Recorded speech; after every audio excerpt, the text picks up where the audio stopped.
Hi folks, up here in Hampshire today. Wanted to do an update on the SGL-31. This is an Arsenal Arms product. It's fashioned after the Russian AK-74 or 5.45 by 39. And I've done just a couple of minor modifications.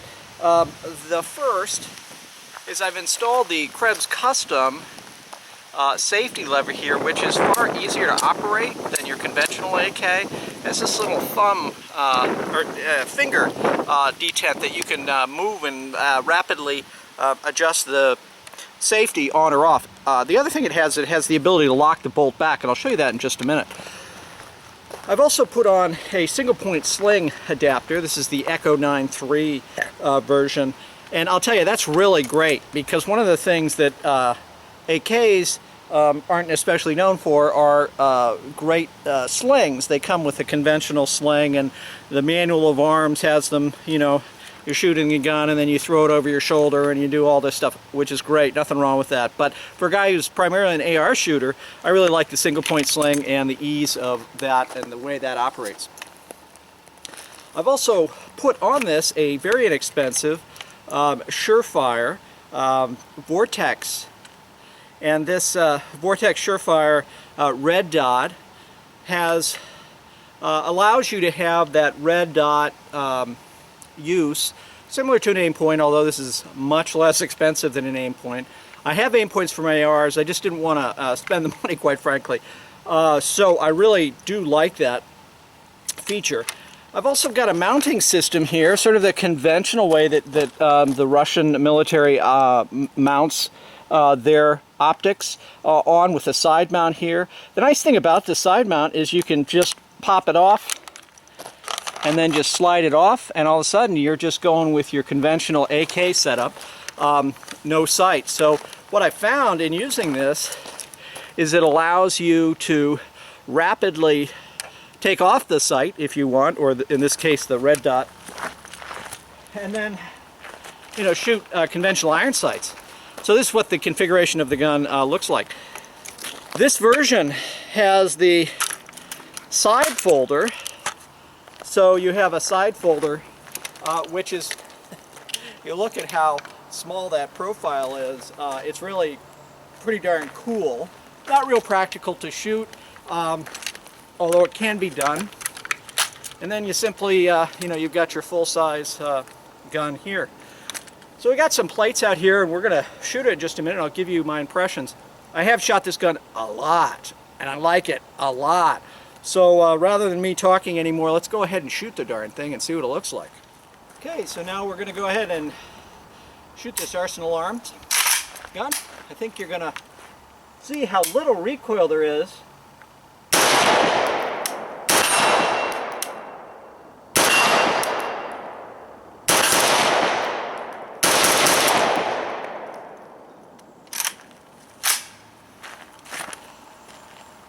Very cool.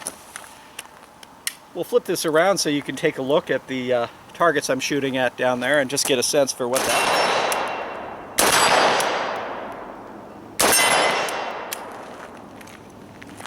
is. Man, that's fun! So we've got the Vortex back on here, and this is the Vortex Strikefire, and a little easier, obviously, with that red dot to hit those steel plates out there at 50.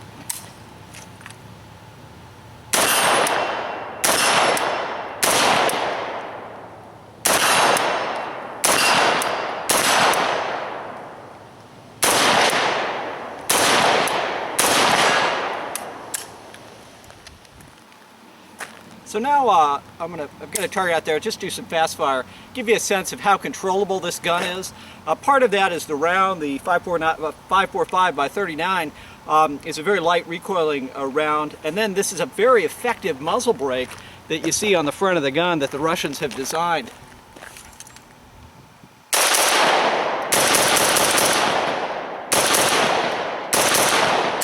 You can see there's just virtually no muzzle rise or muzzle flip. And it's very easy to control, and there's just not much impact here, and it's pretty easy to get hits on targets.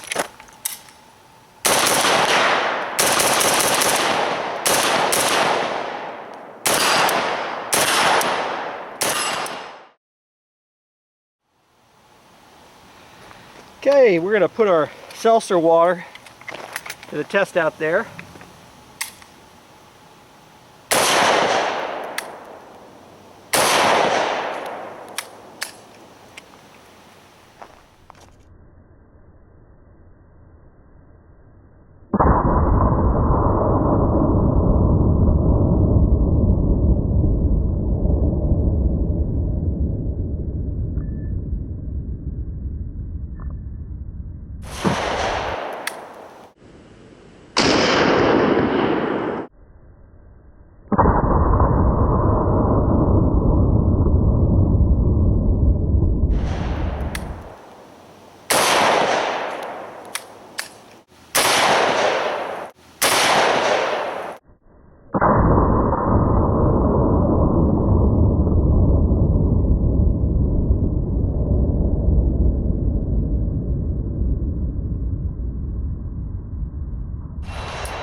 Alright, now somebody is going to want to say, well, can you shoot it in this configuration with the stock collapsed?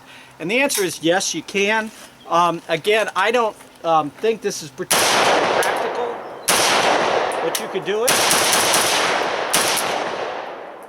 Again, I'm not sure that I would find a lot of reason to do that, other than it just looks cool every once in a while maybe to do that. But you know, from the standpoint of taking the gun somewhere, throwing it in the back of a truck or in a guitar case or something, that's it. That's the size of the gun when it is has the stock compressed. That's the size of it, you know, full out, full on. It's also light, which is nice. And then one of my favorite things with any firearms is it just looks cool. It looks badass. So I love this. And if you don't own one, go out and buy yourself one, because they rock totally.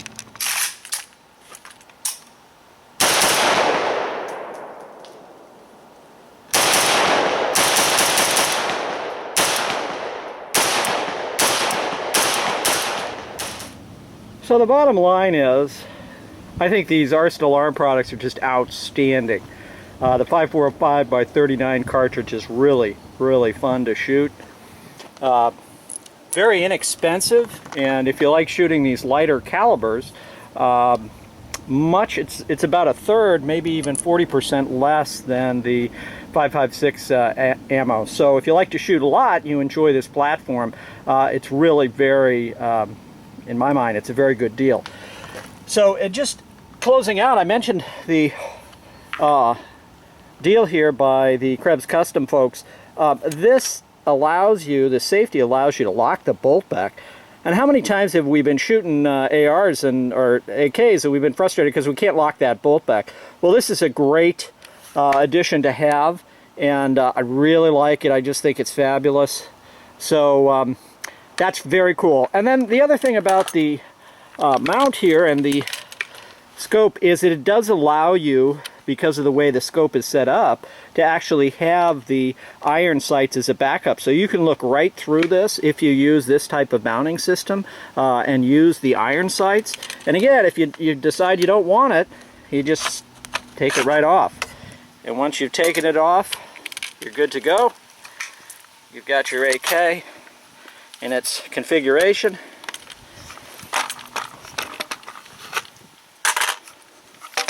And with this one, of course, since it's a side folder, we can just slide that guy right up, and there you have it. You talk about a compact package, this is it. So, parting thoughts. AK-74, especially those made by the Arsenal Arms. This is Sega receiver. The Arsenal Arms 2 that I own, SGL-31 and SGL-21, are absolutely outstanding. Quality is phenomenal. Durability is outrageous, really, when you think about how much I've shot this, which is thousands and thousands of rounds through this gun. It's running strong. Highly recommend their products. And the fact is, you get what you pay for. You can go for a real low-end version, and it will function, it will work. I have found in my 20 years of buying firearms that I've never regretted paying a little bit more. And this rifle, if you go out and you look around, they're not inexpensive, but again, you get what you pay for. And so far, this has been just one heck of a good deal. So hopefully you've enjoyed this review. Once again, I appreciate those of you who have subscribed, and encourage you, if you haven't, to consider subscribing so we can continue to share our passion for the Second Amendment and for firearms, and give you these brief, unscientific, low-tech firearms reviews. So hopefully you've enjoyed this, and once again, thank you and stay safe.